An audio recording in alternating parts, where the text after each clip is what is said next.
नमस्कार, मी Archana cook with Archana या चॅनलमध्ये तुमचे स्वागत करते।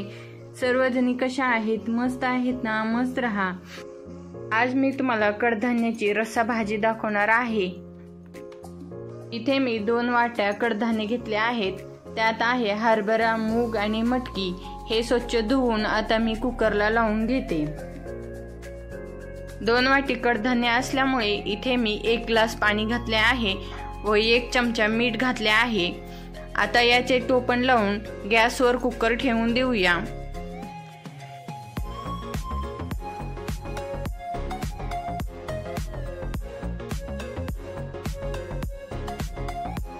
कुकरच्या 4 ते 5 शिट्ट्या करून घ्या, म्हणजे कडधान्य चांगले शिजले जातील। आता 4 ते 5 शिट्ट्या झाल्या आहेत। आता आपण कडधान्य बघू कसे शिजले आहेत। बघा, मस्त शिजले आहेत। आता मी इथे ग्रेव्ही बनवण्यासाठी 1 कांदा, 1 टोमॅटो, लसूण, अद्रक आणि कोथिंबीर घेतली आहे।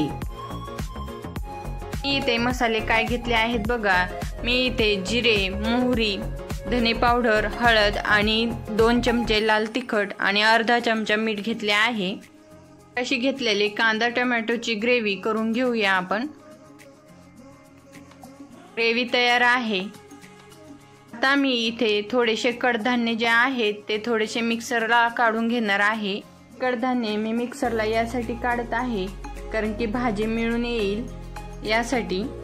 मी इथे दररोजच्या जेवणातली भाजी करणार आहे, त्यामुळे मी इथे खोबरं वगैरे असा मसाला नाही वापरणार। गॅसवर कढई ठेवली आहे।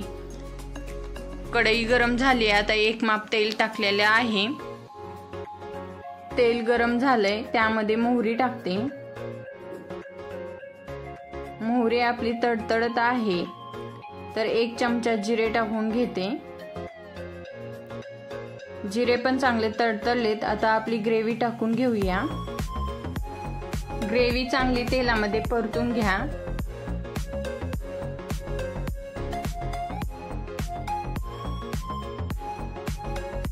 ग्रेव्ही परतत आली आहे। 2 चमचे लाल तिखट टाकून घेते। परत अर्धा चमचा हळद, 2 चमचे धनिया पावडर, हे सर्व मिक्स करून घेते।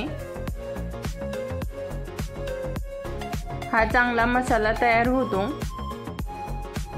मसाल्याला चांगले तेल फुटले की मग अर्धा चमचा मीठ टाकून घ्या।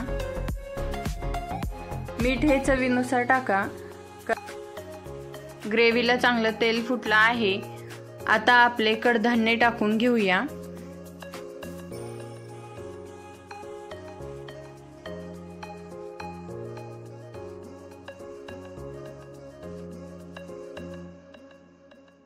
आता आपण जे कडधान्य वाटून घेतले होते मिक्सरला, ते कडधान्य टाकून त्यामध्ये 1 ग्लास पाणी घालून ते पण फोडणीमध्ये टाकून घेते। भाजी चांगली मिक्स करून चांगली शिजू द्या। त्यावर थोडीशी कोथिंबीर टाकून घ्या। कडधान्याची भाजी तयार आहे। एकदम मस्त भाजी झाली आहे।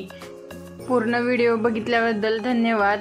कुक विथ अर्चना या चॅनलवर नवीन असाल तर सबस्क्राइब करा। Thank you.